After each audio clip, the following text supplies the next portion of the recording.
That it likely will, certainly on the personal side, could cost the president a lot of money. Again, the president's focus hasn't necessarily been at all on himself, but it's been on those four principles that we laid out. Number one, and priority number one, being that it helps the American middle class. We know that this bill does that, and that's one of the biggest reasons that the president has supported it, been engaged, and will look forward to signing it hopefully in the coming days. But he feels the benefit from pass-through deductions, top rate tax reduction, estate tax exemption is doubled. Like, he's going to make money on that. Look, again, this is a tax plan that we hope benefits all Americans primarily, and priority number one is middle class Americans. That has been this administration's focus. We feel like that is certainly addressed and been prioritized in this legislation, and we're going to be very excited to sign it hopefully in the coming days. Matthew? Thanks a lot, Sarah. You ticked off a number of accomplishments that you see the president has made in this first year in office.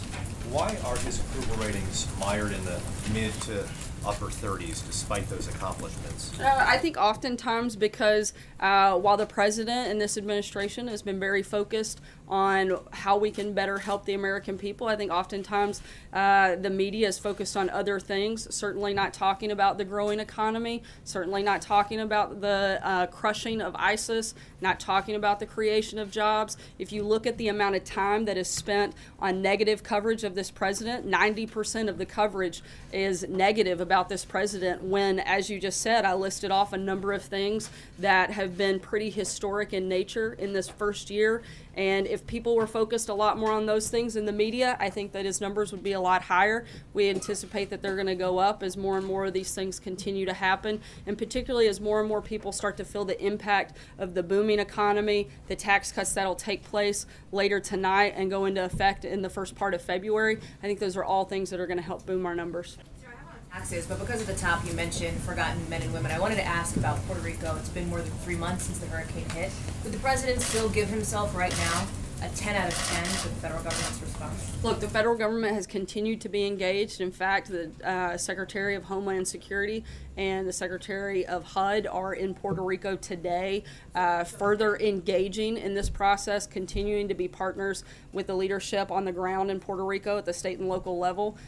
We've given every time we could from the federal level, and we're going to continue working with them until they're fully restored. The president feels he's doing everything he can. Still a 10.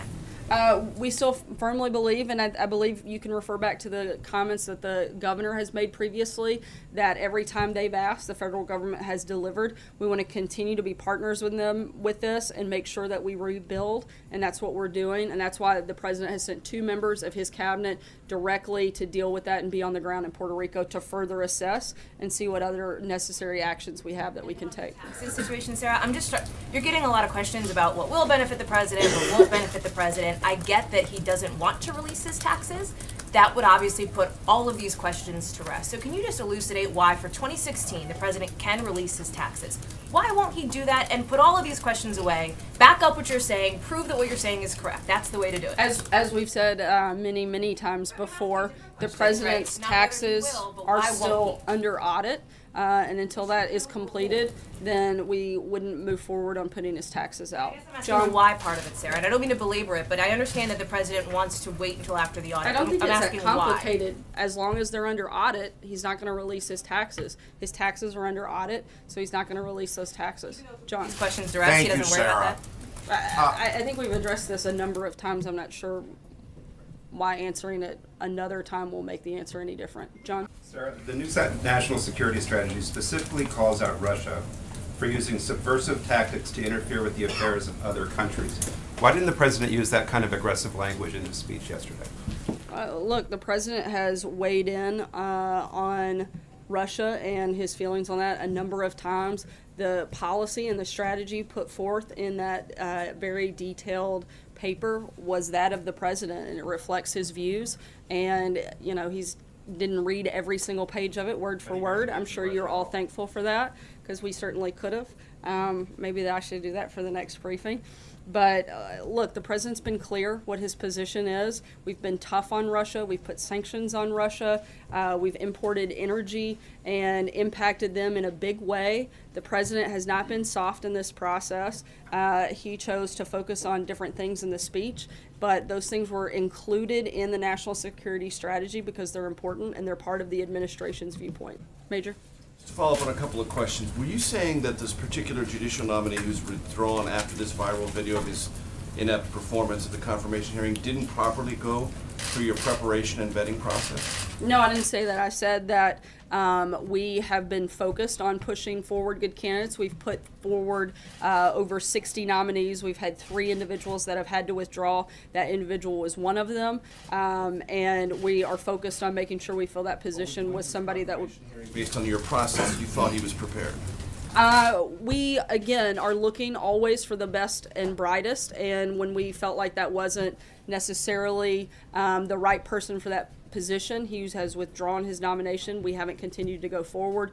That is pretty standard in most administrations. In fact, every administration prior to us has had to withdraw nominees. We've had to withdraw 3 out of 60. Look, I think a lot of people are focused on just those 3 and not at the overwhelming number. The president has had his nominees confirmed at a historic pace on that effort, and many of them with bipartisan support, including the 12 members of the Circuit Court and the Supreme Court Justice. That's a serious question. You don't disagree with what she said about the personal benefits that will accrue to the president based on provisions in the tax cut bill?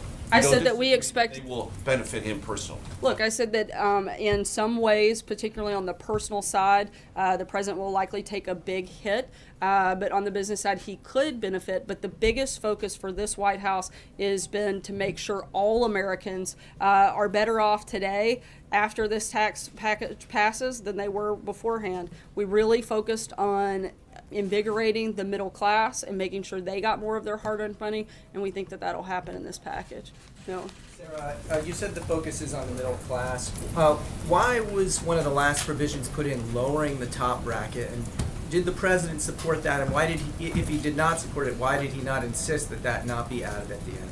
Look, some of the back and forth, we respected the process. A lot of that took place in the House and Senate. We've been engaged in that process, but we laid out what our 4 priorities were. We wanted to make sure those happened. That was our focus in the process, and we felt like those priorities were met. Does that help the middle class to lower the rate for the bracket for the top individual earners?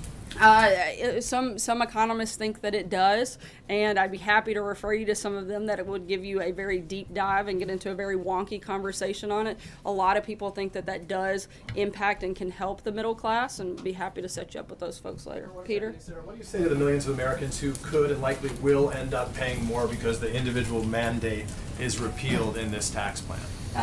We've maintained all along that we think that that is the right step. Look, most Americans want to keep more of their money. This plan does this. Most Americans want to get rid of the special interest loopholes that benefit the rich. This plan does this. They want to simplify the tax code to make it easier for them to file their taxes. This does this. And when you look at the actual elements of the bill in front of the American people, they overwhelmingly support it. By even a lot of Democrat support has picked up when you look at the elements in the bill. To be clear, though, on the individual mandate specifically, you will acknowledge that many Americans will end up paying more as a result of it being repealed, correct? Look, we've said all along that our healthcare system is broken. It has to be fixed. It's not sustainable. This is one step in that process.